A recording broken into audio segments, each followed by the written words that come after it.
السلام عليكم ورحمة الله وبركاته.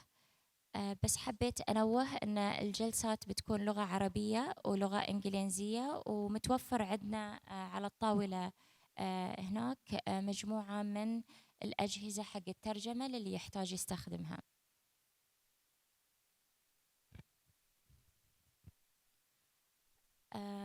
راح نبدأ طبعا الجلسة الأولى تحت عنوان سياسات حماية المستهلك من أجل الاستدامة، تحقيق أهداف التنمية المستدامة. راح أقدمها معاكم المهندسة انتصار عبد العال، مدير إدارة حماية المستهلك وسفير الابتكار الحكومي بوزارة الصناعة والتجارة مملكة البحرين. نبذة عن هذه الجلسة. طبعا ينبغي تمكين المستهلكين من القيام بدورهم التحويلي في الأسواق، وتؤدي قرارات الشراء المسؤولة المراعية للآثار البيئية والاجتماعية للمنتجات إلى استهلاك وتنمية مستدامين. ويمكن لجهود حماية المستهلك التي تشجع على ممارسات مثل إعادة التدوير، الحد من النفايات، ودعم المنتجات المراعية للبيئة والاعتبارات الأخلاقية، ومكافحة الممارسات المضللة مثل التنمية التمويه الأخضر، أن تؤدي دورا مهما في تحقيق أهداف الاستدامة الأوسع نطاقا. تركز الجلسة على الدور الحاسم لواضعي السياسات في تشجيع هذه الممارسات، وتتيح منبراً لتبادل الخبرات والاستراتيجيات وأفضل الممارسات في دمج الاستدامة في سياسات حماية المستهلك. وتدور المناقشات حول زيادة وعي المستهلكين وتحفيز الخيارات المستدامة وتشجيع التعاون مع الشركات والمجتمع المدني. وتهدف الجلسة إلى إلهام واضعي السياسات لوضع استراتيجيات وسياسات فعالة تعالج الجوانب الاقتصادية والاجتماعية والبيئية، ولصياغة توصيات لمستقبل مستدام. ويناقش واضع السياسات التحديات التي يواجهونها والسياسات والاستراتيجيات التي يعتمدونها للتغلب عليها. ضمن هذه الجلسة نستفيد من خبرة 4 خبراء ينتمون إلى خلفيات متنوعة، بما في ذلك القطاع الخاص والمنظمات الدولية والقطاع العام، حيث سيقوم الخبراء وصانعي السياسات بتقديم رؤى قيمة وتطوير استراتيجيات فاعلة وصياغة سياسات تعالج الجوانب الاقتصادية والاجتماعية والبيئية. وأخيراً وضع توصيات لمستقبل مستدام. طبعاً أيضاً تعرض الدول الأعضاء في الجلسة التقدم المحرز ودراسات حالة وأفضل الممارسات، كما التحديات التي تواجهها في تطوير أطر سياسات حماية المستهلك الهادفة إلى تعزيز الاستدامة وتحقيق أهداف التنمية المستدامة. قبل لا أبدأ بتعريف المتحدثين، أرجع وأكرر، هناك طبعاً ترجمة آنية، ممكن تستفيدون من الأجهزة الموجودة على الطاولة أقصى اليمين. يسعدني أن أقدم المتحدث الأول السيد روبن سيمسون، خبير استشاري في الأوكتاد وخبير دولي سابق في شؤون المستهلكين. راح يكون طبعاً أونلاين. هو مستشار مستقل يعمل منذ عام 2016 لدى الأوكتاد في مجال حماية المستهلك والسياسات، كمحرر مساهم في دليل الأوكتاد المنقح بشأن حماية المستهلك 2017، ومؤلف للعديد من المنشورات الأخرى، كعضو في فريق برنامج حماية المستهلك في الأوكتاد لمنطقة الشرق الأوسط، شرق وشمال أفريقيا. وفي عام 2020 عمل في برنامج الأوكتاد لتقييم استعداد التجارة الإلكترونية لدول أعضاء معينة. سيد روبن، هل متواجد معنا أونلاين؟ نعتذر في خلل فني في الاتصال مع الدكتور أو السيد روبن. ننتقل إلى المتحدث الثاني، وهو السيد أرناو إيزاغوري فيلا، مسؤول الشؤون القانونية، فرع سياسات المنافسة والمستهلك، شعبة التجارة الدولية والسلع الأساسية الأونكتاد. هو مسؤول الشؤون القانونية في فرع سياسات المنافسة والمستهلك في مؤتمر الأمم المتحدة للتجارة والتنمية، وكان في السابق مسؤولاً عن تنفيذ برنامج الأونكتاد لمنطقة الشرق الأوسط وشمال أفريقيا للتكامل الإقليمي من خلال سياسات المنافسة وحماية المستهلك لمنطقة الشرق الأوسط وشمال أفريقيا. حاصل على ماجستير في القانون من كلية الحقوق والأعمال إسادي جامعة رامون لول في برشلونة، وهو أيضا حاصل على درجة الماجستير في القانون الدولي بامتياز مع مرتبة الشرف من معهد الدراسات العليا في جنيفا.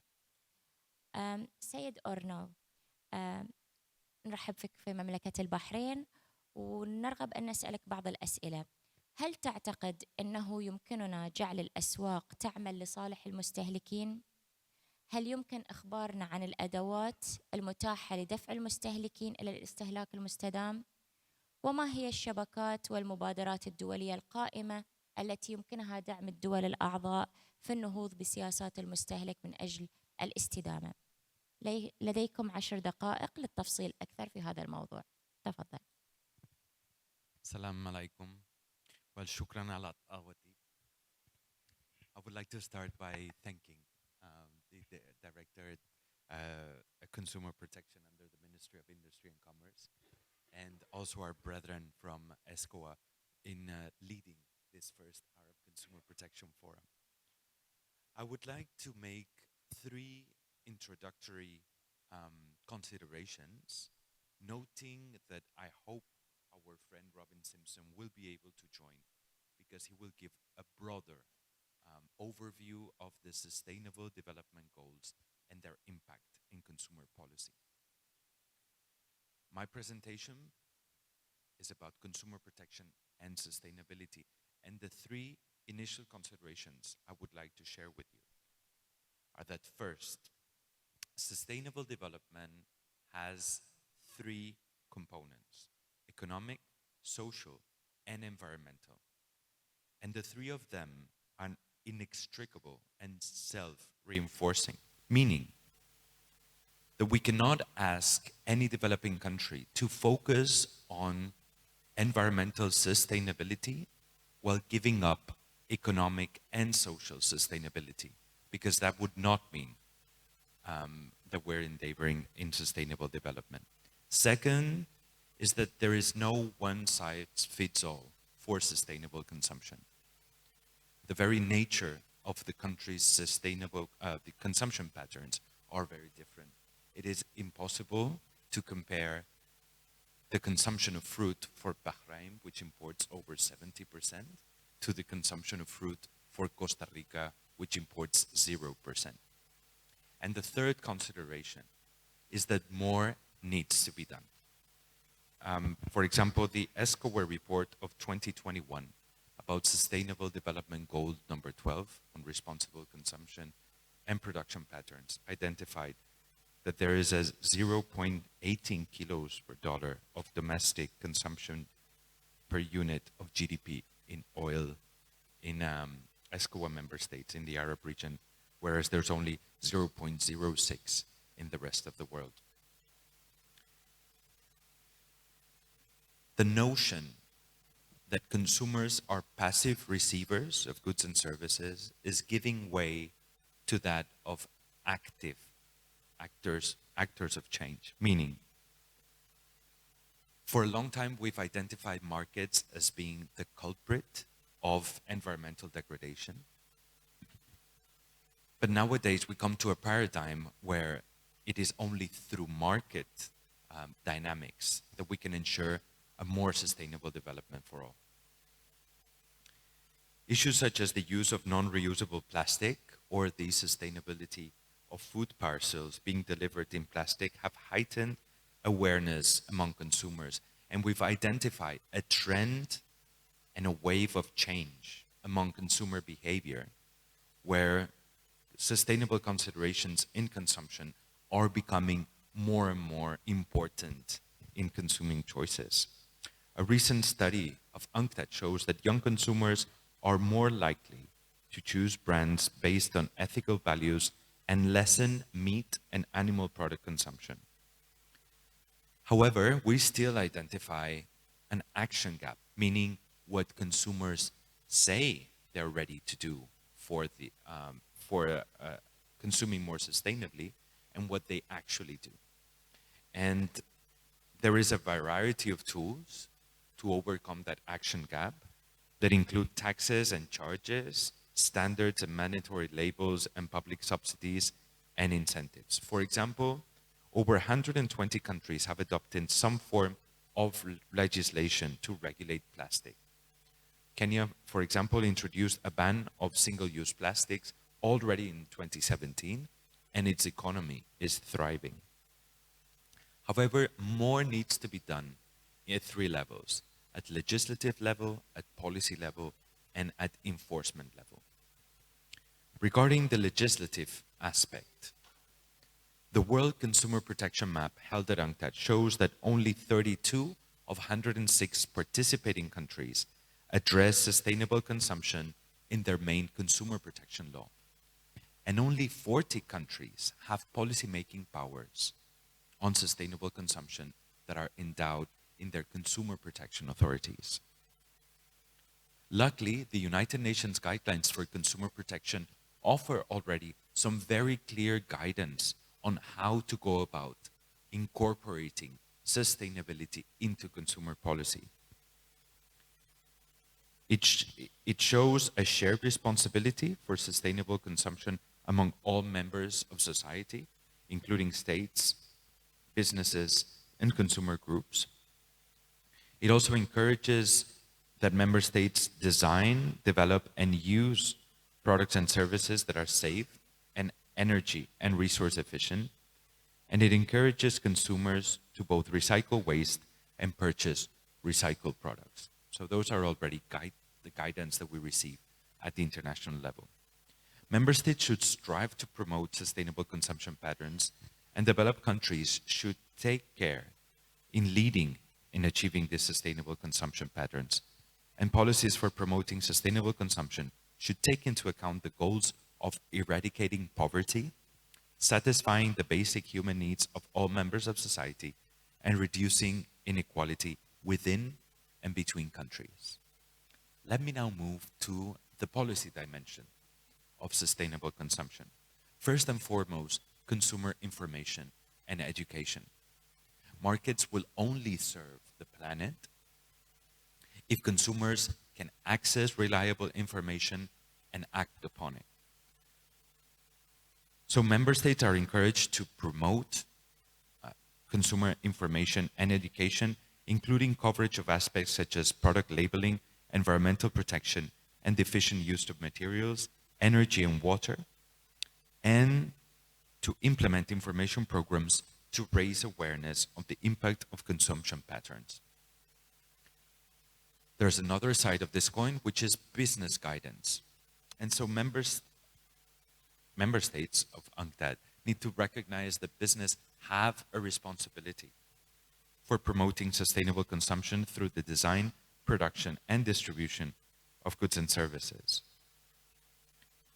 And that businesses should incorporate protecting consumers as an integral part of their business culture.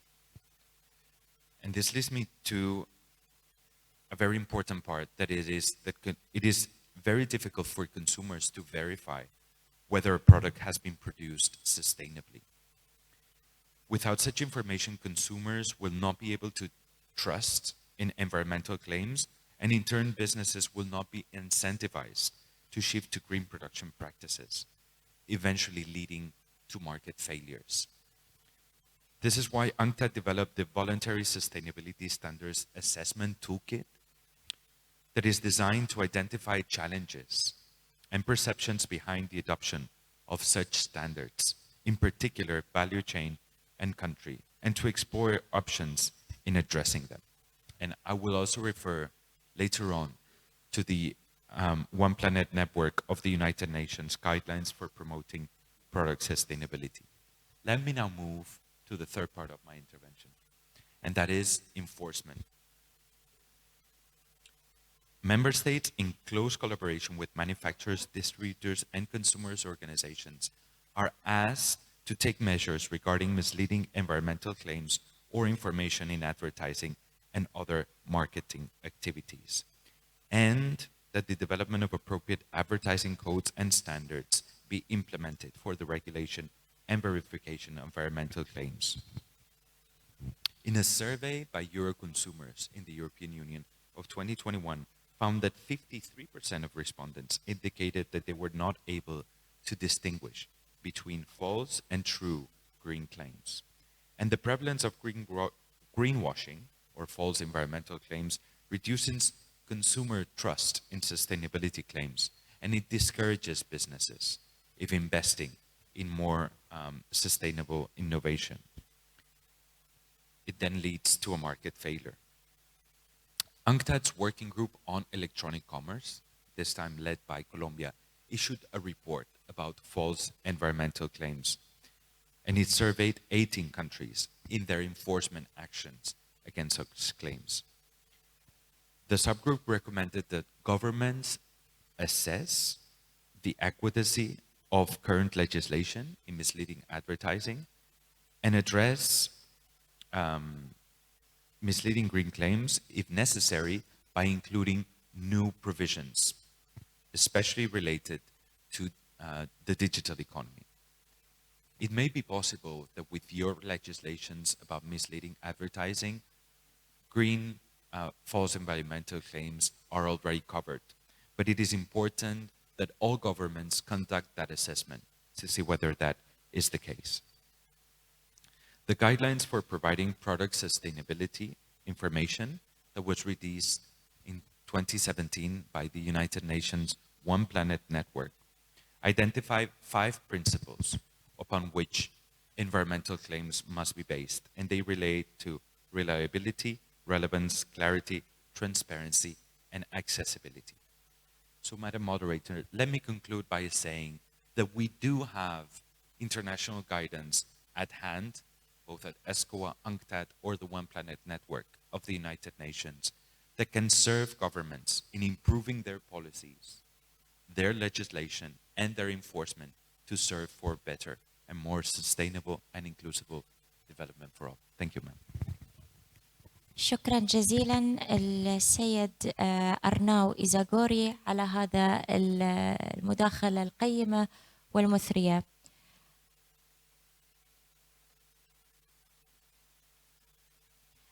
الآن نعود إلى السيد روبن لمداخلته عن طريق البرنامج أونلاين. Yes, hello, I'm here. مساء الخير أو صباح الخير أستاذ روبن سامسون. تم تعريفك طبعا في المداخلة سابقا، والآن طبعا يسعدنا أن نستضيفك معنا في المنتدى العربي الأول لحماية المستهلك، ونود أن تقدم لنا ورقة العمل المعنية من جانبكم. Hello, everybody. Can you hear me?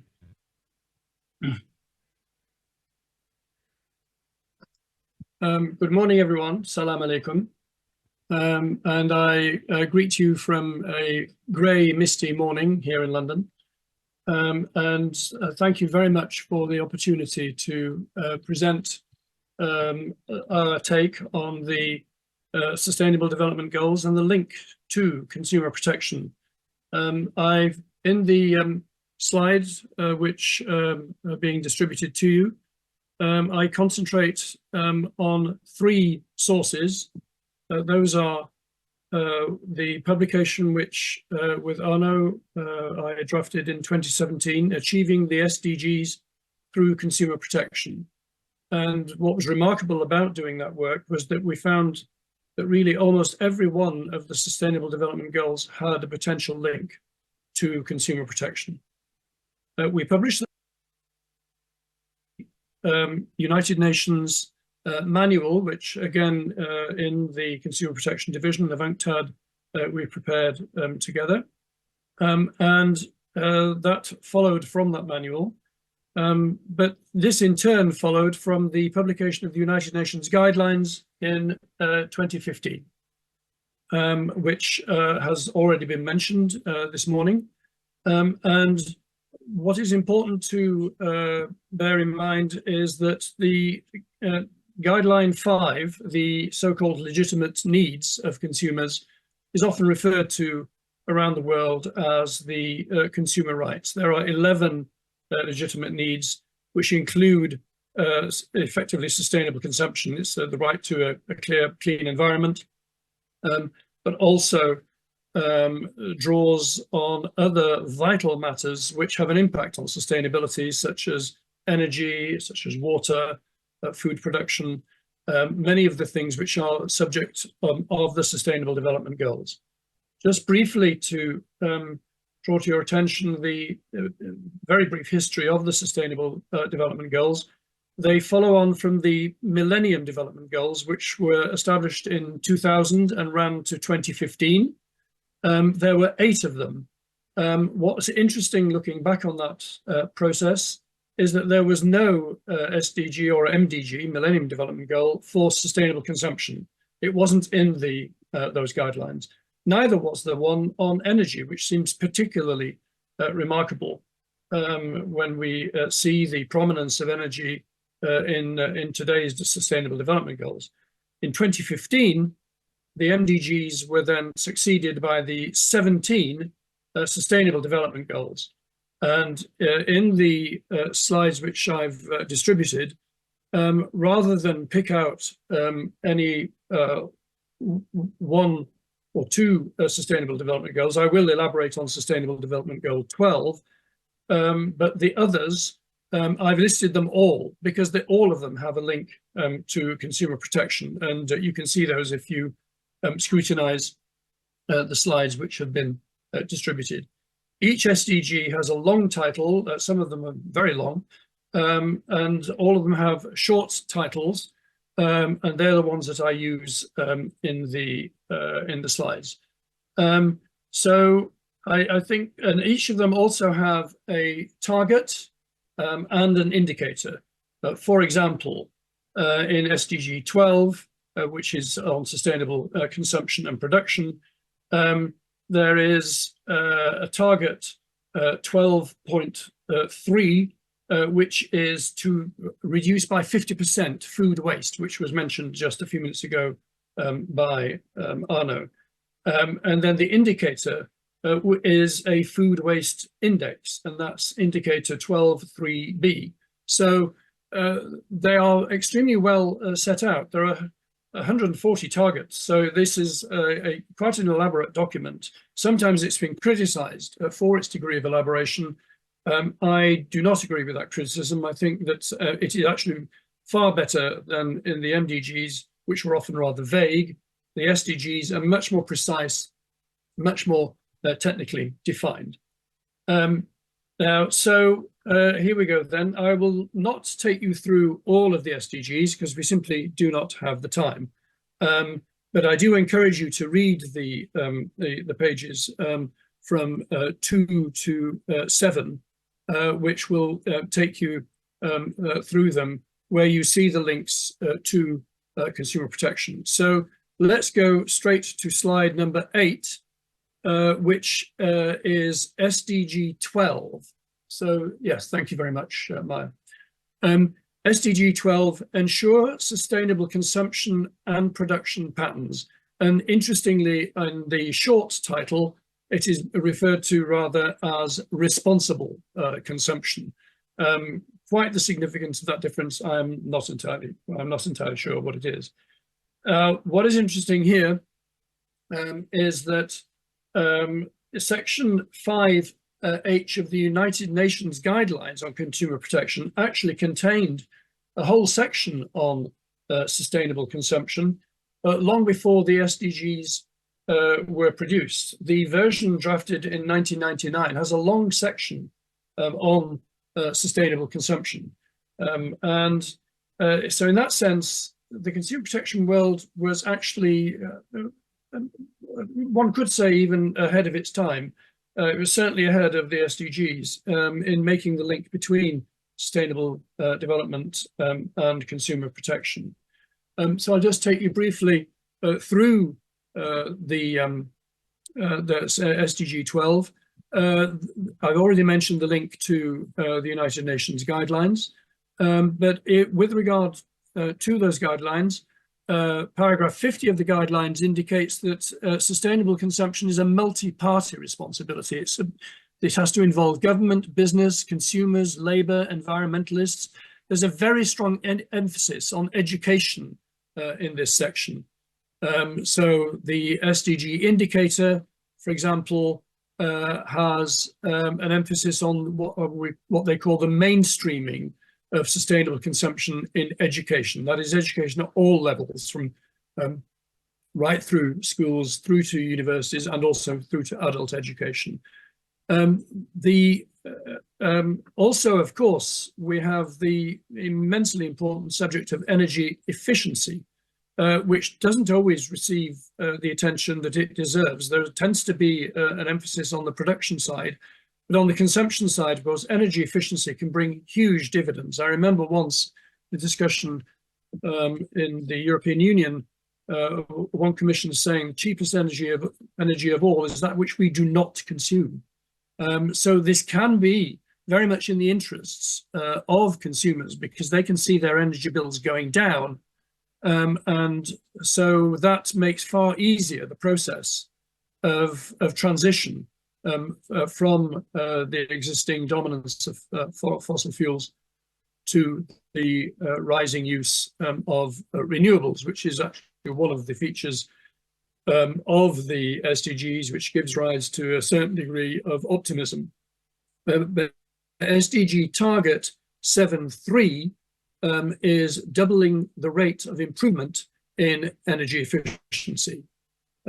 However, we're not so far advanced with regard to SDG target 12C under this SDG 12 on sustainable consumption, which envisages reducing harmful subsidies while protecting the poor. It's a very, very carefully nuanced target there.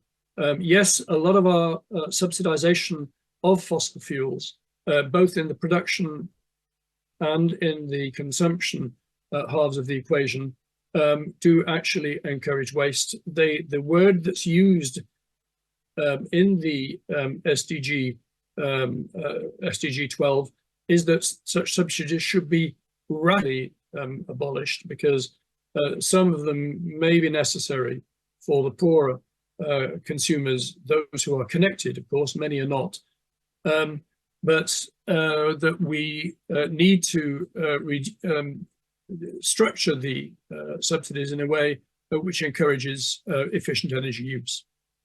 We also then, going down the list, in the guidelines, the UN guidelines, we have mention of life cycle planning and recycling. That's in paragraph 52 of the guidelines. And that links to the SDG indicator of the recycling rate. What is the percentage of waste which is products which are recycled? And this is also linked to waste. Already mentioned in food waste, the aim is to reduce food waste by 50%. And that is a problem in the North Africa, West Asia region. The rate of food waste is rather high. Now, paragraph 53, international environmental standards, not to be used as a barrier to trade, but to stand on their own merits. It's interesting what Arno has just said about greenwashing. The International Standards Organization, for whom I've also worked, have issued their own standards on environmental claims, which are aimed at avoiding greenwashing, basically, which is misleading advertising or misleading displays. And this is a hugely important issue in which consumer protection agencies can intervene. In many jurisdictions, including the United States, for example, misleading environmental claims can actually lead to prosecutions. Those who carry out the misleading claims can be ordered to eliminate them or modify them. So paragraphs 54 and 55 of the UN guidelines: impartial environmental testing, evaluation of new substances, sources. Arno has already mentioned paragraph 59, fiscal measures and cost internalization. Cost internalization is where you include in the cost of a product, the cost of preventing pollution and indeed of cleaning it up if it occurs.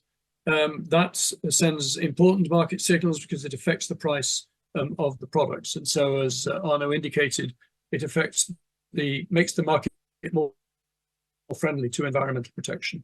Paragraph 60, measurement of progress. That comes out in SDG indicators 12.2 on the material footprint. We've already discussed the product footprint, which has huge environmental implications. 12.3, the food index, and then the levels of the use of renewable energy and even sustainable tourism. Tourism was the world's second largest service sector, second only to agriculture, second largest economic sector, I should have said.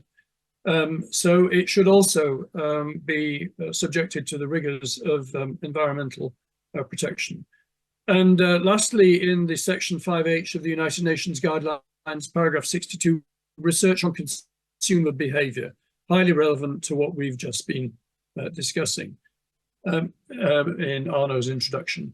Now, if we move on to slide number 9, which will bring us to the question, are we on track to achieve the SDGs? We were doing quite well until 2020.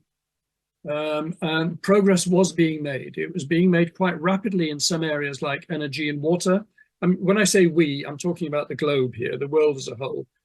The SDG report of 2023, however, which is the midterm, halfway through the track to 2030, it says that the promise which was made in the SDGs when they were started in 2015, that no one will be left behind, it says it is in peril. And that's a quote. I quote there, the SDGs are disappearing in the rear view mirror, the Secretary General has said. The reasons, I'm sure you're familiar with them. Progress has been severely handicapped by the pandemic, by conflicts in various parts of the world, including sadly the Middle East region, and climate-related disasters. Climate change is, if anything, happening faster than was anticipated, even when the SDGs were drafted in 2015. At the moment, the prospects do not look good. Of around 140 SDG targets for which data is available, half of them are moderately or severely off track. They're not on track to meeting the targets. 30% of them have seen no movement at all or have even regressed below the 2015 baseline. So the general picture is still, we have to work very, very hard to achieve those 2030 targets. On the positive side, SDG 12, interestingly, has seen more progress than any other SDG. Over 1/3 of the SDG targets are on track. And that is remarkable. So SDG 12 has actually come top of the class in terms of its targets, the proportion of its targets which are actually on track. However, on the negative side, SDG 12 has also seen 1/3 of its targets or its goals stagnating or regressing. So it's a very polarized picture in the sustainable consumption dimension. Now, looking more at the region, North Africa, West Asia region, it was already well placed. It made actually a lot of progress during the period of the MDGs, the Millennium Development Goals, from 2000 to 2015, on infrastructure, which is SDG 9, internet and telecoms, and energy access were high by global standards in the region. They tended to be higher in the richer, the more oil-producing countries. But nevertheless, since the turn of the millennium, significant progress has been made in extending, for example, networks of electricity and water. Morocco, where I've worked quite a lot, made significant progress in those dimensions, particularly in the rural areas. So in a way, the region was already in a reasonably good place in 2015. However, due to climate change, we're seeing recent progress threatened by critical water stress levels. The area, North Africa and West Asia, has the highest water stress levels in the world, and that is a deep concern. We also have in the region a peculiarity of the region. Of course, it has the highest proportion of refugees in the world. These are specific difficulties, and the positive side of this terribly difficult situation is that there have been some quite innovative responses within the region to bringing people into the realm of the services. There was, during COVID, for example, there was very considerable progress in introducing migrant workers into health services, for example. This provides something to build on. Yes? I'm almost finished, yes. Food waste, as I mentioned earlier, it's the second highest region in the world in terms of food waste, for both total waste and household waste. And regarding the subsidies, which I mentioned earlier, the region has the highest level of fossil fuel subsidies as a share of gross domestic product of all the regions in the world. This is something, therefore, that needs to be looked at while maintaining help for poor households. Very, very difficult balancing act to make. So the small optimistic note, most countries in the region had statistical plans in 2022, but which allowed much of the data that is needed to track progress to be gathered. However, only 4 countries in the region had SDG action plans. So the picture is mixed. We have to work very hard to get to the goals. Some of them are on track in the sustainable consumption field. The region, in many ways, has both the SDG 12 has seen more progress than the other SDGs. The region itself has also seen significant progress in certain areas, but there's still a very long way to go. So thank you very much for your attention. I hope I've not gone on too long, and I look forward to listening to the intervention of my colleagues. Thank you. شكرا جزيلا لكم سيد روبن على مداخلتكم المستنيرة. شكرا. شكرا. الآن اسمحوا لي أن أقدم السيد بيدرو غاسبر، مدير عام شؤون المستهلكين في البرتغال. هو خريج الحقوق من الجامعة الكاثوليكية البرتغالية لشبونة عام 1987، وحاصل على درجة الماجستير من كلية الحقوق بجامعة لشبونة بأطروحة في القانون الإداري عام 2004 حالة الطوارئ البيئية، وهو أستاذ مساعد في جامعة لسفونة بن يشغل منصب مدير عام للمستهلكين منذ نوفمبر 2023. سيد بيدرو، هل يمكنك تقديم نظرة ثاقبة للإطار الأوروبي للتحول الأخضر؟ وهل يمكنك توضيح التدابير المحددة المطبقة في البرتغال فيما يتعلق بالإنفاذ وتثقيف المستهلكين وبناء القدرات في هذا المجال؟ تفضل، لديكم 10 دقائق. Thank you very much. Nice to meet you. Been in Bahrain now, and thank you the invitation for this forum. So I will try your challenge. I will try to give some ideas, share you some experience at national level like Portugal, and after the European Union, I think is more interesting. The first idea is idea in the national level in Portugal, like in Spain or in Greece, the South Europe, we have in our constitutional right the protection of consumer before we are going in the European Union. It's a similar situation in south of Europe. I think it's important to have this idea perhaps in the regional cooperation and regional level. For example, this situation. I think this is a PowerPoint interesting because we can see like a state like Portugal, like Spain or Greece, for example.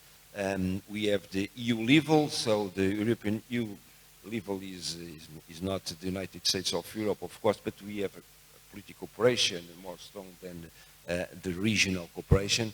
And we have the second side of this slide, I think, the PowerPoint, the international level, a cooperation, regional cooperation. We have the strong cooperation, historical or linguistic, with some states. For example, I think is interesting a similar situation perhaps for the Arabic region. For example, the Iberic cooperation of the states speaking Spanish and Portuguese. We have a similar language.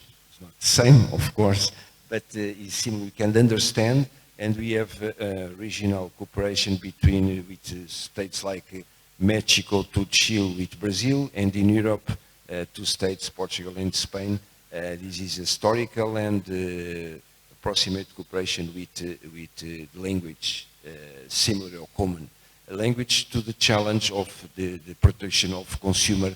We have the same level of products. For example, in the area of the food or traditional, we have a lot of cooperation, not cooperation, not the trade, the commerce of in a food area, this wine from Chile or Spain and also to Portugal, and it's typical this kind of situation, and this important level of information, I think so. But in the level of European Union is the ask, Madam, you have done. I think we have important challenges, the new consumer agenda and the new consumer agenda in 2020. We have 5 pillars, like we said: the ecological transition, digital transformation, and enforcement, in the consumer vulnerabilities, consumption, and international cooperation. But I think it's like Arnaud said, it's not only in the ecological transition. We have some mixed with the economic and also social challenge for this kind of transformation. This is the actual challenge in Europe, the new agenda, and all states we have done our regulation, like to have answer to the European Green Deal, is in the food area, economic area, in the safe products. We have this kind of situation. For example, the information of security products, it was the RAPEX or the safety gate in this moment, is more or less like the same of in the food area, the RASP, and you have in the Gulf Channel, you have also in Arabic the system of information and the safety products. So it's similarly some examples from the area of regional Arabic Gulf cooperation of states and Europe, or this kind of regional systems. So it's the importance of international cooperation. The last in the second paragraph, the last challenge in the fifth pillar of this kind of cooperation. For in this moment they have this is the for more important proposal of regulation in this moment discussion in the community regional of Europe, the sustainable products, the empower consumers to the green transformation,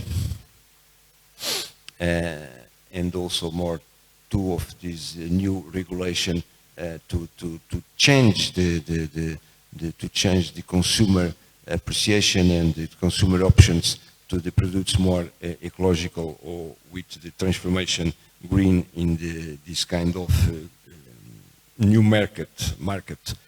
We have done this. This is the the challenge for the new generation, and also, of course, in the actual moment we live in Europe, and I think in the world, of course. For example, this is more examples of situation enforcement. It was the claims of message, the companies to have more friendly to the green transformation. You have some in this, perhaps this slide is more easy to understand.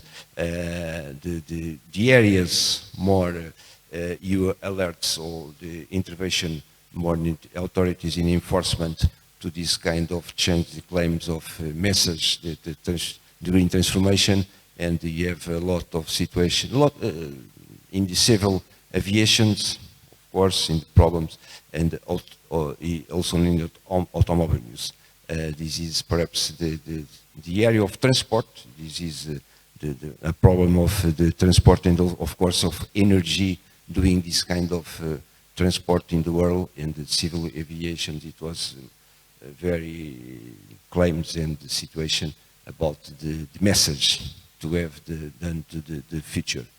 And this also in the second paragraph another important idea in this kind of not marketing but the message to have the future is the experiential claims. So for example, then 5 years this enterprise is a green transformation, the challenge in the 2 years in the future, or 5 years or 7 years, so we can understand more and more this kind of is a step, is a challenge to transformation and a compromise to this kind of enterprise doing the option, perhaps in the future, next future, they have a transformation of this kind of options. For example, in the area of energy, I think is the most important area to have this kind of transformation. This is an example, of course, I don't do not more examples of in Portugal because it's a small country in the European Union, but we have, of course, with cooperation with the regional level, the Europe in our scale national, we're doing some information and guide to claim commercial communication, because this is I think one of the key to the change the situation is the option, the political to communication, and have another kind of consumers and the options of the consumers, the youngest, and also to the benchmarking between the enterprise to have more options to the level green to have this kind of transformation of our world. And I think is yes, is the end. Thank you very much.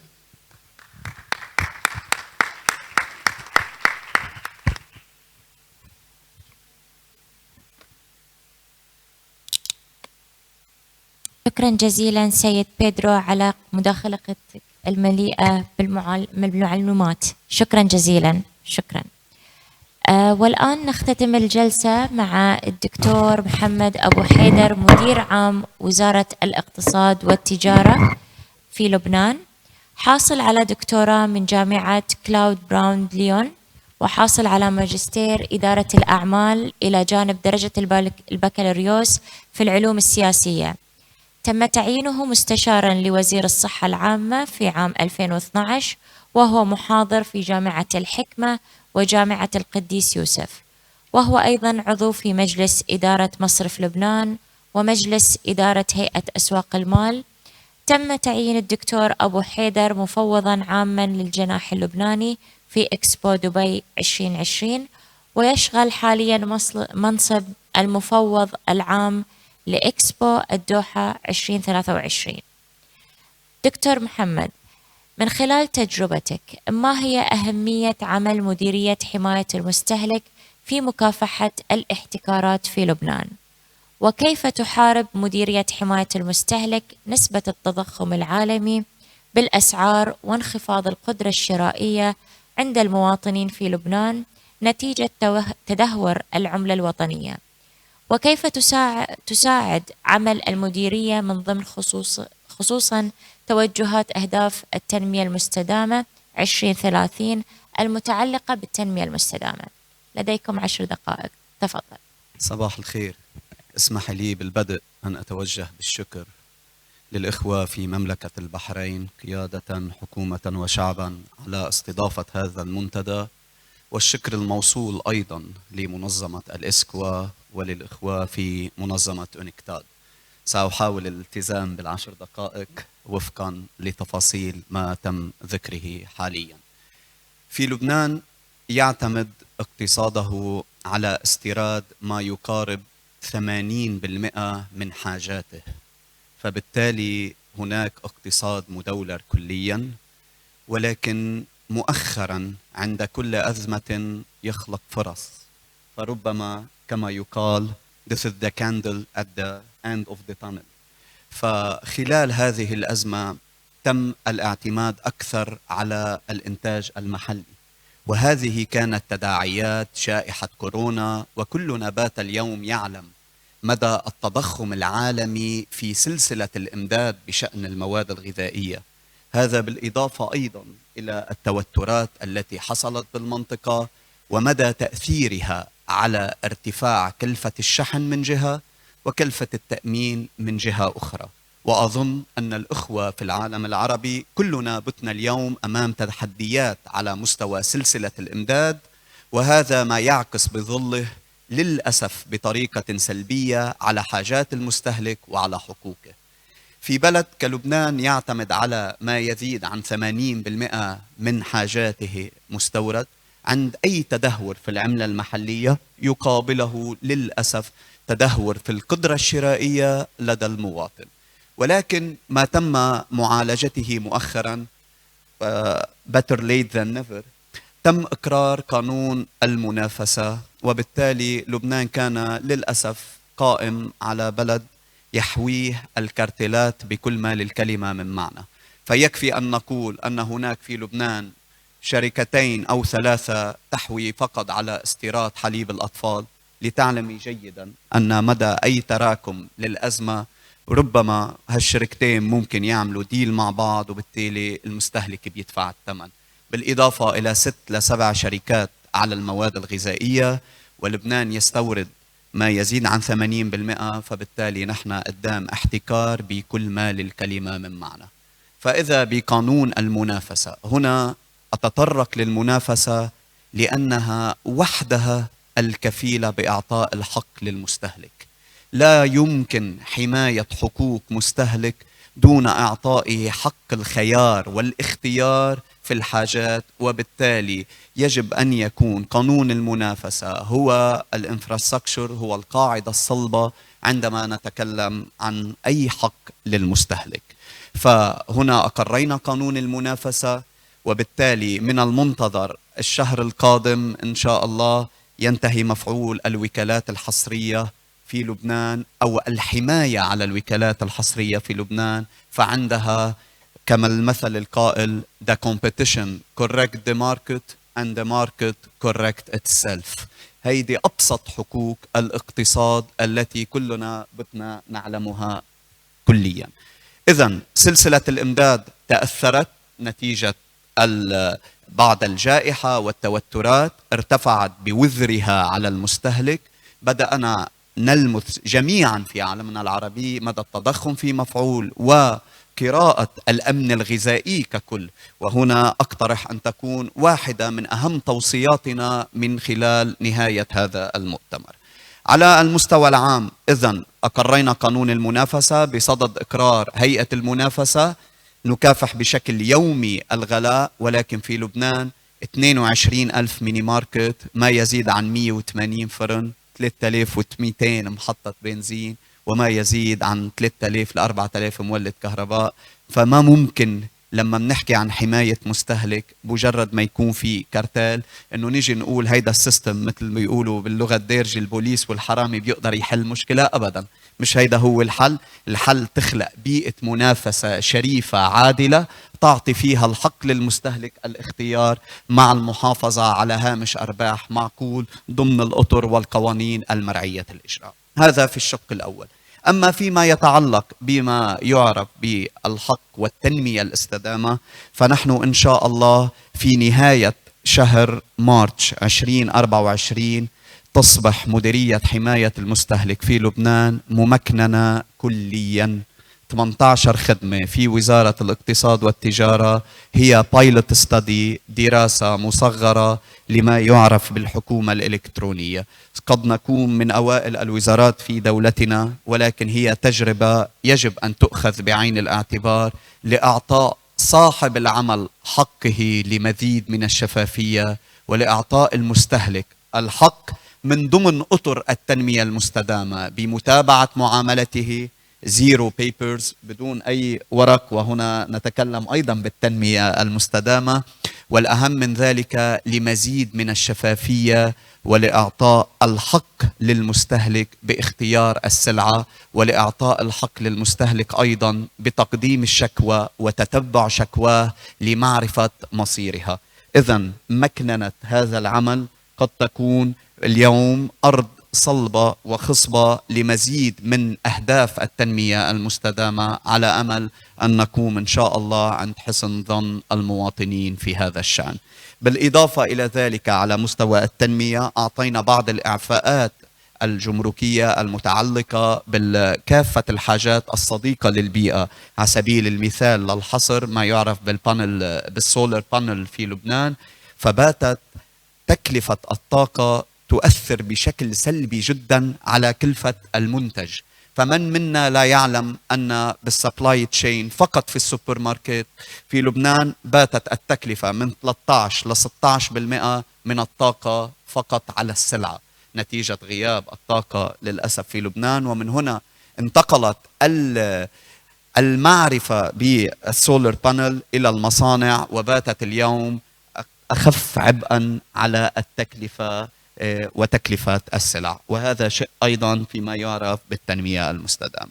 أخيرا، إذا أردنا أن نلحظ ما مدى تقيدنا وعملنا، نحاول مكافحة الاحتكارات من جهة، وخاصة فيما يتعلق كما قلت في الكارتيلات في لبنان. أخيرا استطعنا أن نحد قليلا من أزمة الأمن الغذائي، وخاصة أن التحديات التي حصلت بالمنطقة أدت إلى ارتفاع بأسعار السلع بشكل ضخم جدا، مع وجود هيئة منافسة، مع وجود diversity بالبرودكتس، وكلنا ننطوي تحت اتفاقية التيسير العربية التي أعطت الهامش للمستهلك للاستيراد مدى يستطيع، وبنفس الوقت أعطت للتاجر وللمستهلك بحق الاختيار. أخيرا، أتمنى توصيات من هذا المنتدى أعطاء الحيز للمستهلك، حمايته وحماية المستهلك من ما يعرف بالغش على المستوى الإلكتروني، وخاصة بظل التحديات الأخيرة بعد جائحة كورونا. بدنا نعلم أن طريقة البيع عبر بعض الويب سايتات أو حتى بعض صفحات التواصل الاجتماعي تتعرض للكثير من الأوقات للغش، أقله في بلدي، وهنا أسمح لنفسي أن أكتسب من خبرات زملائي وإخوتي الموجودين معنا اليوم، وربما قد تكون باب للنقاش وأعطاء بعض التوجيهات عبر بعض الأويرنس كامبين، حملات توعية أكثر للمستهلك لمعرفة حاجاته، وخاصة بعض التكلفة التي قد تكون كما يقال في اللبناني مخبية على وجه الأخص من خلال بعض التاكسز أو حتى بعض التعريفات الجمركية، فيتفاجأ المستهلك عند طلبه وحصوله على الفاتورة برقم مضخم أكثر من الرقم الحقيقي. هذا عدا عن بعض التحديات على مستوى الشكل أو النوعية التي قد تشكل نوعا من أنواع الغش في هذا النظام، وخاصة بظل التطور التكنولوجي الضخم وما بات يعرف اليوم بالذكاء الاصطناعي والتحديات العالمية في تلك الثورة التكنولوجية، والتي هي سلاح ذو حدين. قد تكون بالنسبة لنا إحدى أهم وسائل مكافحة الفساد وأعطاء حيز من الشفافية عبر الأوتوميشن الذي نحصل عليه، ولكن في نفس الوقت قد تكون ببعض المحلات للأسف تستخدم بالشق السلبي. وأتمنى من الإخوة المنظمين ملاحظة هذا الموضوع لما له من أهمية في عالمنا المحاضر.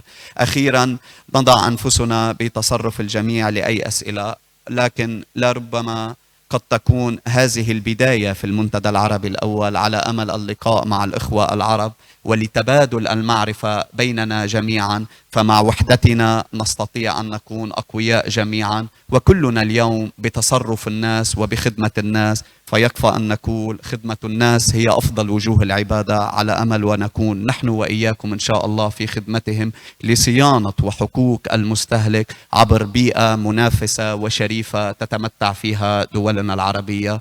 مع الشكر الموصول أيضا لكم سيدتي وللمنظمين مع جزيل الشكر والامتنان. شكرا.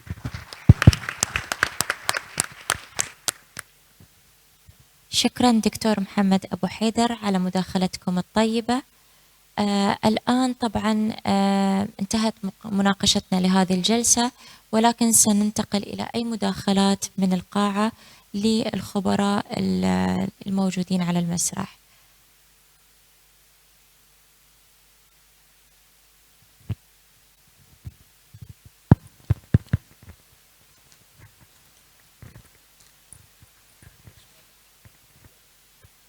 وأيضا بالنسبة إلى المشاركين اللي انضموا معنا عبر الإنترنت، ممكن كتابة طبعا الأسئلة والمداخلات وراح أقرأها عليكم.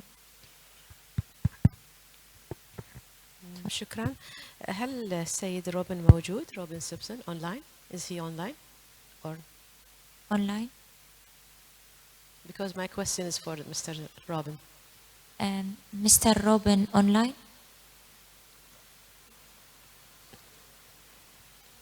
No? هل موجود مستر روبن؟ Yes, I am. I'm here. Yeah. Yep. Easy.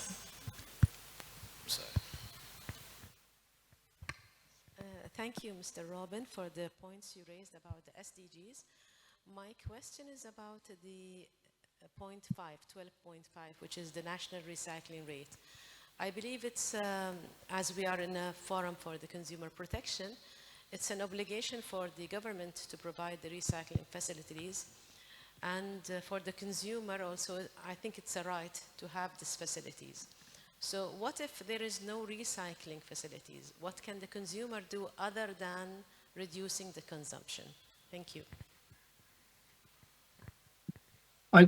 If I've heard you correctly, your voice was a little faint, but as you were saying that recycling may not be available. And that, of course, is true. If the recycling facilities is not available, and we are talking here about the Consumer Protection Forum, so what can the consumer do other than reducing the consumption itself if there is no recycling facilities? Yes. Well, I mean, sometimes the consumer can reduce their consumption. The real tragedy here is that many consumers actually need to increase their consumption in many parts of the world. There are people who go without proper supplies of electricity and water, and there are still problems in the region, the North Africa and West Asia region, sometimes with continuity of supplies. But you're quite right. Some things do need reducing, and elements like food waste do seem to me to be within the powers of consumers to reduce, because that is something which involves a degree of choice at the level of individual households. So it will vary very much. If you don't have efficient electrical appliances, it will be very, very difficult to reduce your consumption of electricity. If you don't have the wonderful traditional designs that one finds in the Arab world, where natural air conditioning is built into the architecture of buildings, and you have to rely on very intensive use of air conditioning, this, of course, generates massive consumption of electricity. However, I have seen some data from countries with warm climates like your own, and for example, in Hong Kong, it was found that a 1 degree reduction of the thermostat on an air conditioning system could end up reducing electricity consumption by 10% if it was applied right across the population. So there is some ability for individual consumers to conserve resources. But I absolutely accept that if these things need to be built into the design, both the products and our environment, and that requires public action as well to make that possible. I hope I've answered the question. I didn't quite hear it. The sound was quite difficult. Thank you. السلام عليكم صبحكم الله بالخير أعرفكم بنفسي اسمي الصوت مو واضح يا شيخ. السلام عليكم خلوني أعرفكم بنفسي معكم أخوكم سلطان بن درويش التميمي. أنا مدير إدارة حماية المستهلك والرقابة التجارية في دولة الإمارات. عندي للمشاركين في البانل موضوعين حاب أطرحهم. أول شيء من الواضح جدا أن التوعية وتوعية المستهلكين واتخاذ القرارات الصحيحة هو الهدف الأساسي أو المخرج الكبير اللي ممكن نحققه من المنتدى اليوم. أشكر أخوي ممثل لبنان طرح الطرح اللي خاص المشتريات عن طريق السوشيال ميديا أو عن طريق الويب سايت المختلف. احنا في دولة الإمارات لنا تجربة جميلة جدا طبقناها في الدولة، لكن للأمانة ينقصنا لما يكون المقدم في السوشيال ميديا دخل مزاد أو عمل مزاد أو يعرض سلعة وهو خارج دولة الإمارات، وكذلك نفس العملية في الويب سايت اللي بيشتري الشخص من دولة الإمارات المقيم في دولة الإمارات من خارج دولة الإمارات. هل في براكتس عالمي موجود؟ أتوقع أخواني في اليونكتاد ممكن يفيدونا في هذا الموضوع. ثاني شيء، ليش ما حط القرار بإيد المستهلك نفسه؟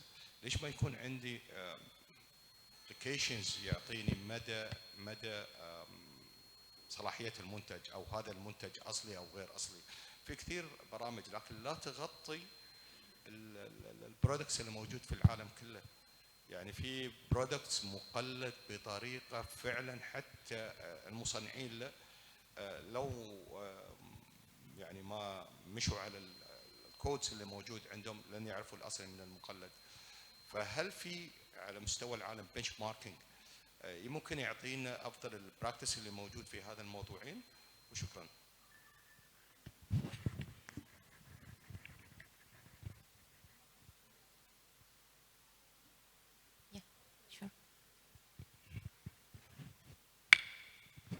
Thank you very much. The issue of cross-border distribution of unsafe products is a major concern of all of UNCTAD member states. In 2020, our Ministerial Conference on Competition and Consumer Protection issued a recommendation on just that. First and foremost, it is important to recognize that any product sold within a jurisdiction must comply with the safety regulations of that jurisdiction, and that also applies to environmental standards.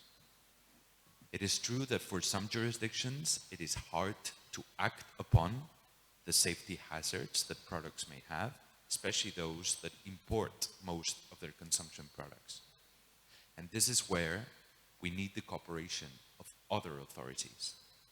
Right now, at UNCTAD's Working Group on Consumer Product Safety, we are developing a model law for guidance of member states who want to implement regulations to prevent that cross-border distribution of products that are known to be unsafe.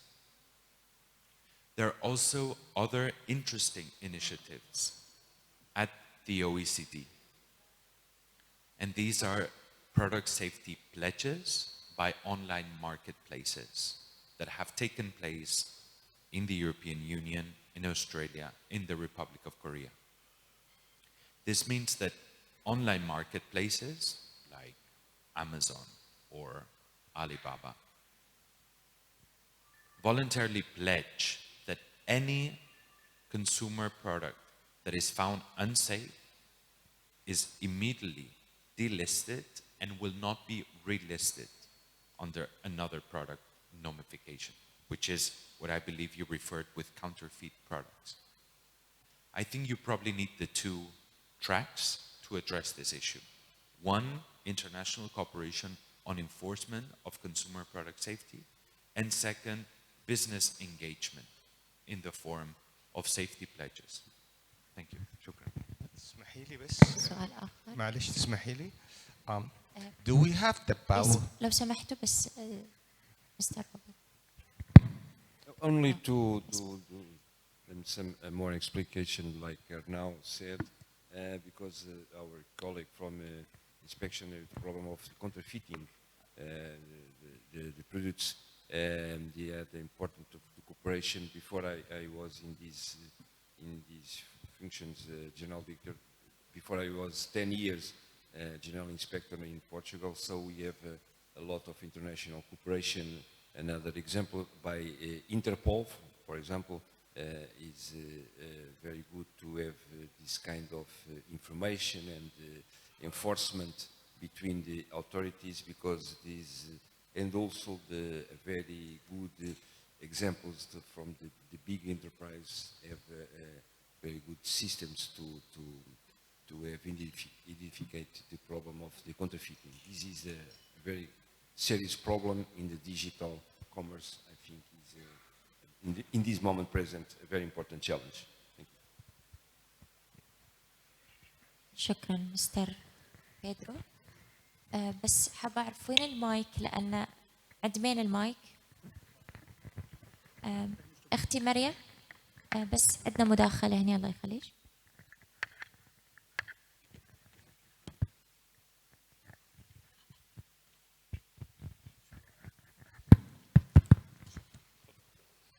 مساء الخير للجميع.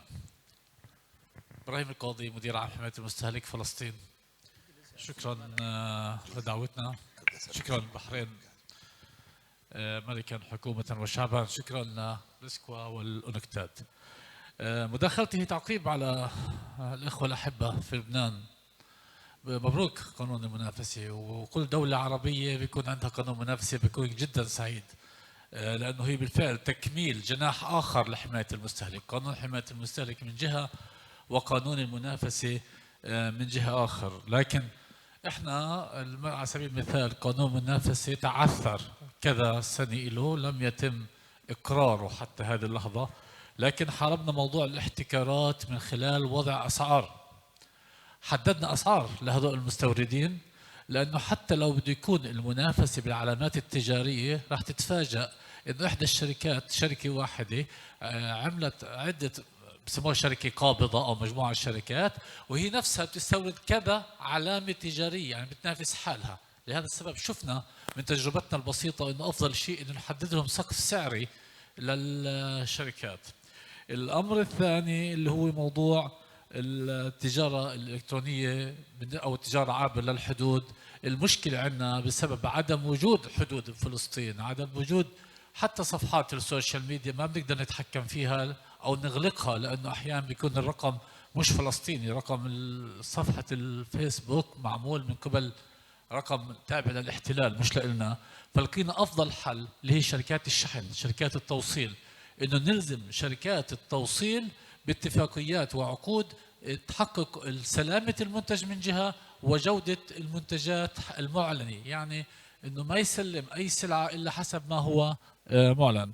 الأمر الأخير اللي بدي أحكي له الأستاذ للسيد أرنو، بتمنى إنه إحياء كنا لغاية 2017 في موضوع المينا كانتري، في مشروع المينا كانتري بالأكتاد لدولنا اللي هي دول البحر المتوسط أو شمال أفريقيا، ميدل إيست أند نورث أفريقيا. إذا بتذكرها الفكرة كانت لمدة 5 سنوات، وانقطعنا عن التواصل مع باقي دول العالم. أظن ما زلنا في هذه المجموعة من الدول بحاجة لاستكمال ما بدأنا فيه. كان في لنا فرصة جيدة للاستفادة من مشاريع العالم في التشريعات، وكمان استفدنا حتى في موضوع الجانب الآخر من تجارب الدول الأخرى لما كان يتم عرضها بتجارب دول العالم في المؤتمر. كآخر مرة شاركنا احنا ب 2019 مع المينا كانتري. بتمنى انه يتم المناقشة مرة ثانية مع الأونكتاد، مع إدارة الأونكتاد، لإحياء مشاركة المينا كانتري في المؤتمر الدولي اللي بيصير في جنيف. شكرا. شكرا. دكتور محمد أعتقد. دون أدنى شك اللي تفضل فيه الأخ الكريم بما يتعلق بموضوع المنافسة صحيح، ولكن بالنهاية يجب أن نضع مثل ما بيقولوا الإصبع على الجرح. هناك بعض الشركات بالتأكيد قد تكون كفيلة بحمايتها للعديد من الشركات الصغيرة ضمنها، وهنا يجب أن نأخذ بعين الاعتبار عندما تلغي قانون الاحتكارات وعندما تفتح الأسواق يسمح بالنهاية إلى باقي الشركات بالاستيراد مباشرة، وهذا ما عمدناه في لبنان.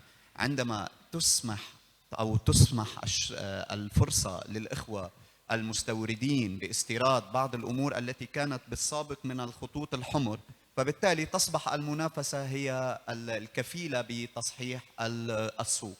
أما بما يتعلق بالوضع بالتجارة الإلكترونية، فأنا أولاً أضم صوتي إلى صوتك بما يتعلق بموضوع المينا أونكتاد. كنا قد بدأناه جميعاً مع الإخوة في منظمة الأونكتاد على أمل استتباعه لاحقاً. نقدر الوضع الحاصل في فلسطين، وتعرف جيداً كل الحب والتعاطف والمحبة لشخصكم بما تمثلونه، ولكن هذا الموضوع خارج عن أي تفسير ممكن أن نقدمه بهذا الشأن.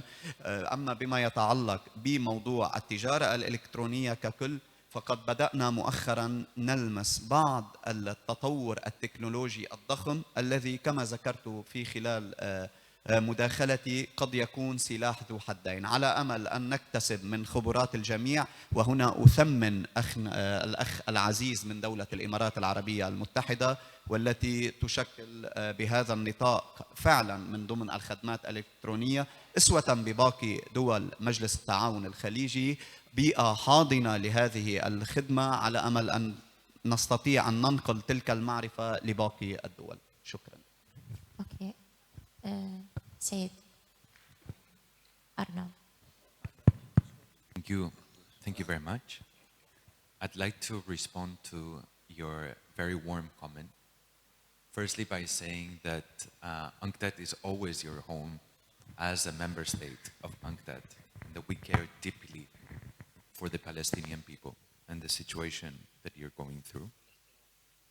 Second, for those of you who do not know what our colleague from Palestine was referring, UNCTAD implemented a technical cooperation project from 2015 to 2018 for some Middle East and Northern African countries, namely Algeria, Egypt, Jordan, Morocco, Palestine, and Tunisia, and Lebanon. And this is where the first Arab consumer protection cooperation started. This project was funded by Sweden, and it ended its operation and its funds in 2018. This is why it is all the more important that UNCTAD can support the efforts of ESCOA in bringing together the wider Arab community in advancing consumer policies at regional level, because we know that dialogue at regional level is the best guarantee for the improvement of policies at national level. And for that, you can count on UNCTAD. Thank you very much. ممكن المايك هني؟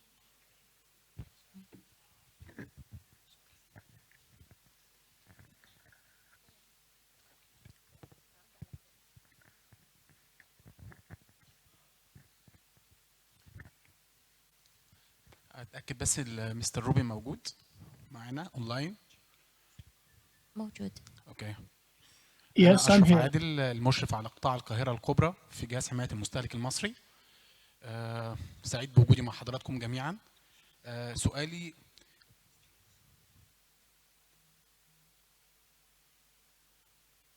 تفضل. سؤالي خاص بالجهات المسؤولة عن تنفيذ أهداف التنمية المستدامة في الأمم المتحدة.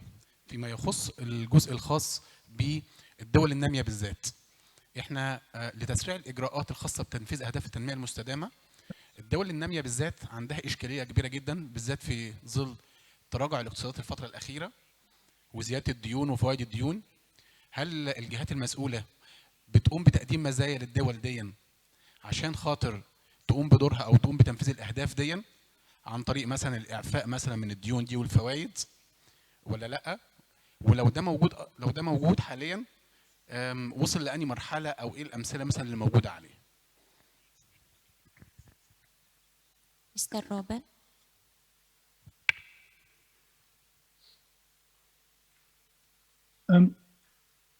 Hello, I'm afraid I didn't hear the English translation of the question. أعيد السؤال. Right. اوكي. الجهات المسؤولة في الأمم المتحدة عن تنفيذ أهداف التنمية المستدامة هل بتقوم بمساعدة الدول النامية، خاصة الدول النامية، في تنفيذ الأهداف دي عن طريق تقديم مزايا زي الإعفاء من الديون أو القروض بالذات إن حصل في الفترة الأخيرة تراجع للعديد من اقتصاديات الدول، وفي مشكلة تانية خاصة بزيادة الديون بتاعتهم، فهل اتقدمت مزايا ليهم بالإعفاء ولا لأ؟ ووصلنا لأنهي مرحلة؟ خصوصا إن الديون دي والفوائد بتاعتها بتستهلك جزء كبير جدا من إيراداتها العامة. شكرا.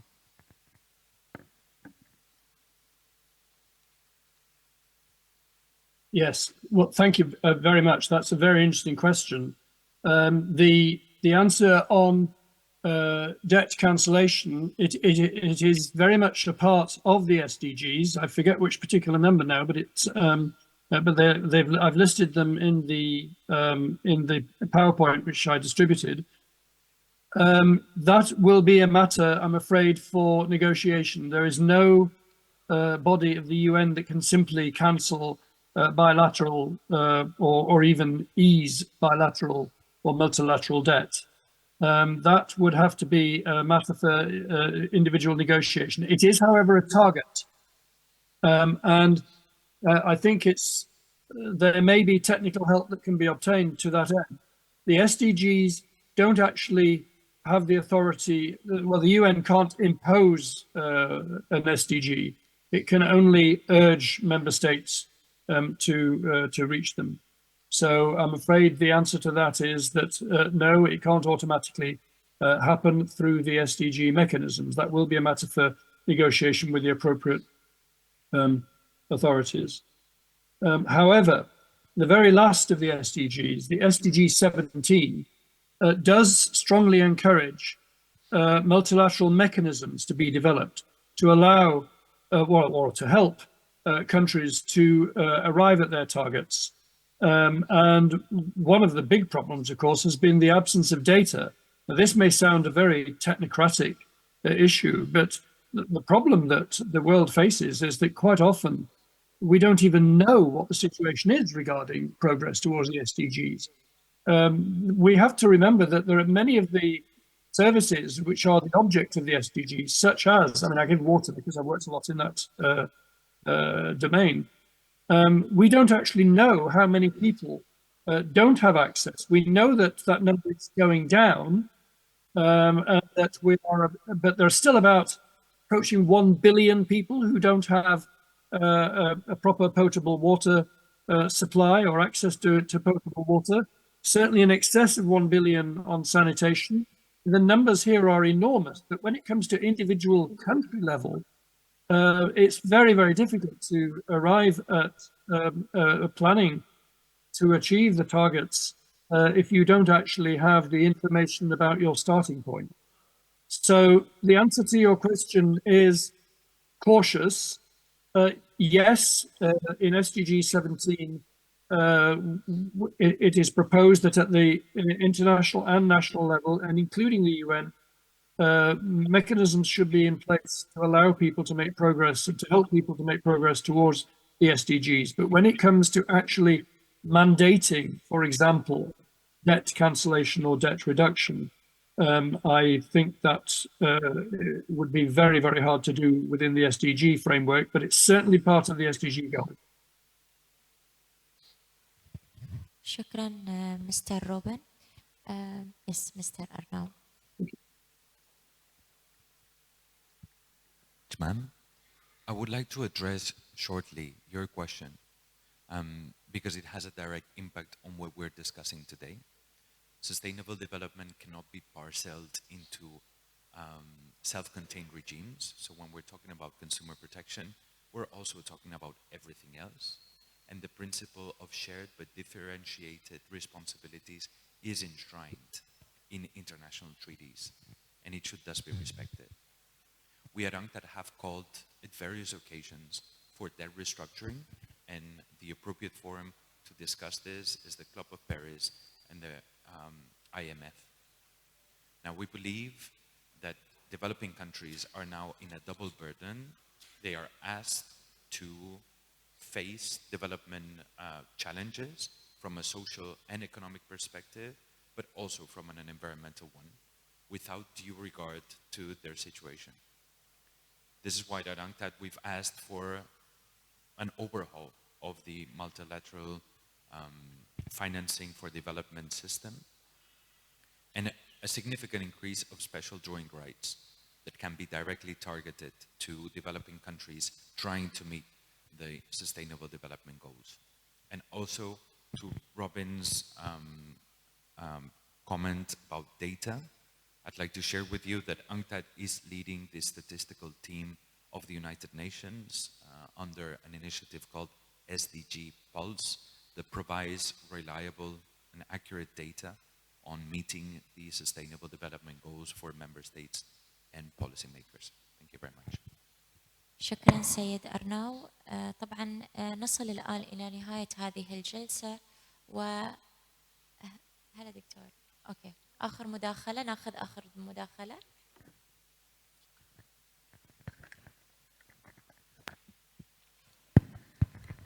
شكرا جزيلا متحدثين. أنا كنت بصراحة مش عايز أتدخل، ولكن الكلام هيضطرني أن أنا أتدخل يعني.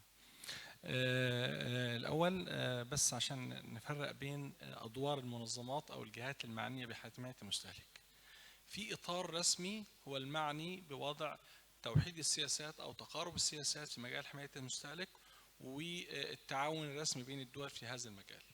وفي إطار ممكن يكون هو دوره تقديم الدعم الفني أو تبادل خبرات في هذا المجال. للأسف أنا تجربتي مع الأونكتاد بتكلم شيء من الشفافية لم تكن جيدة لسبب معين، إن كان في إطار رسمي حكومات دول عربية شغالة في مجال حماية المستهلك من أجل وضع إطار استرشادي أو تعاون أو إلى آخره حتى عام 2018 بداية من عام 2015. حاولنا آنذاك إن نحن نوحد الجهود من خلال أن يكون الأونكتاد والجامعة العربية كل يقوم بدوره. الجامعة العربية تقوم بالعمل من أجل تقارب السياسات في هذا المجال بأنها إطار حكومي وهو المعني بهذا الأمر، على أن يقوم الأونكتاد بالدور الخاص ببناء القدرات أو دعم فني أو إلى آخره. في هذه الفترة كان كل منا يعمل في طريق ولم نلتقي مع بعض. فأنا أتمنى أدام التجربة حضرتك ذكرتها يكون هناك تنسيق في العمل حتى لا يكون كل جهة تعمل بمفردها. فاحنا حتى عام 2018 كنا نعمل في الجامعة بمفردنا، الأونكتاد بتعمل بمفردها، وبالتالي كان هناك يعني زي ما بيقولوا يعني عدم تنسيق كافي بين الجانبين. وانا حاولت اكثر من مره ان انا اعمل تنسيق واحاول اتواصل معهم لان يقوم كل منا بدوره حتى يكون هناك اثار ايجابيه على العمل العربي المشترك ولا يكون تكرار للجهود بدون ان يكون هناك نتائج. شكرا جزيلا. طبعا نصل الآن إلى نهاية هذه الجلسة، وأدعو الخبراء إلى مشاركة رسالة أو توصية مهمة لتعزيز سياسات حماية المستهلك من أجل الاستدامة وتحقيق أهداف التنمية المستدامة. نبدأ بمستر أرنو.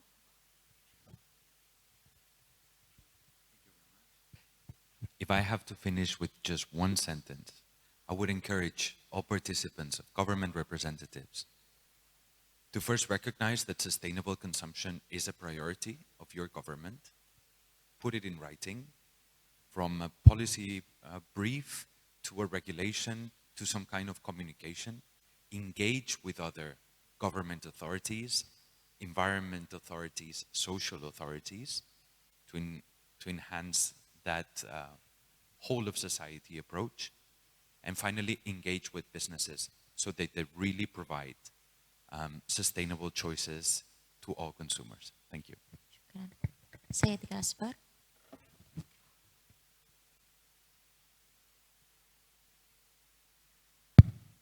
Yes.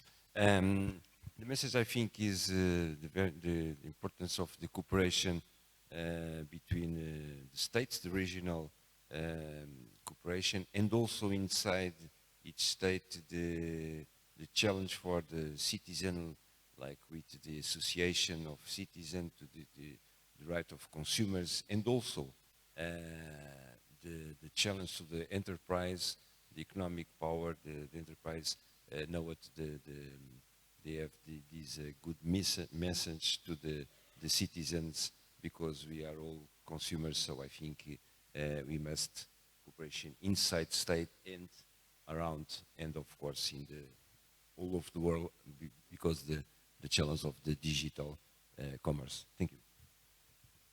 شكرا. دكتور محمد تفضل. بالتأكيد أتوجه إلى الإخوة بالاعتماد الكلي على كافة الحاجات والسلع الصديقة للبيئة، والأخذ بعين الاعتبار التوصيات الناجمة عن مؤتمر الكوب الأخير التي أعطى توجيهاته بهذا الشأن، بالإضافة إلى الانتقال الكلي إلى المكننة والتحول الرقمي، مما يساعد من الاستهلاك للمواد المضرة بالبيئة. وأخيراً وليس آخراً، أي شيء تدفعه بالمقابل على بيئتك سيرتد سلباً على عيشتك، وبالتالي على معيشتك كما يقال، وترتفع الكلفة على كافة المستويات. شكراً جزيلاً. شكراً. في نهاية هذه الجلسة أود أن أعرب عن امتناني العميق لكل الخبراء وممثلي الدول الأعضاء والمشاركين. أن مشاركتكم طبعاً النشطة ومساهمتكم المدروسة وحماسكم جعل هذه الجلسة مليئة بالمعلومات المهمة والمفيدة. شكراً لكم ونتمنى لكم جميع التوفيق. شكراً.